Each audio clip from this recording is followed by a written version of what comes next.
খিচুড়ি রান্না শেখার জন্য, কিভাবে বাগান করতে হয় তার জন্য তারা বিদেশে যায়। সরকারি আমলারা কোটি কোটি টাকা খরচ হয়, অথচ আমার সন্তানের জন্য পর্যাপ্ত বরাদ্দ নাই।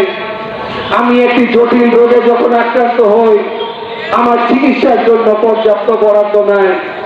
অথচ আপনারা চিন্তা করেন, বর্তমান সময়ে অপ্রাকৃত সার ব্যবহার করার কারণে এবং অতিরিক্ত কীটনাশক ফসলে ব্যবহার করার কারণে যারা ক্যান্সারের মতো দুরারোগ্য রোগে আক্রান্ত হচ্ছে তাদের অধিকাংশ হচ্ছে কৃষক। তারা একটা অনিরাপদ জীবন যাপন করছে, তাদের দেখার কেউ নাই। আর সরকারি যারা আমলা, মন্ত্রী, সংসদ সদস্য, তাদের সন্তান বিদেশে বসবাস করে, তাদের কষ্ট করে বাজার করতে হয় না।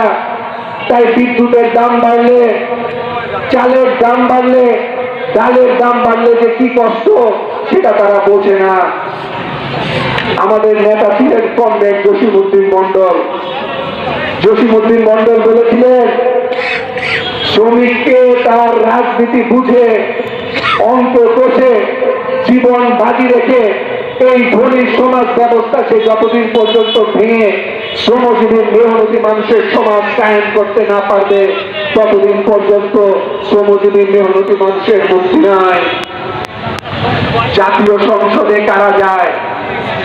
কোটিপতি ছাড়া এরকম কোন জাতীয় সংসদে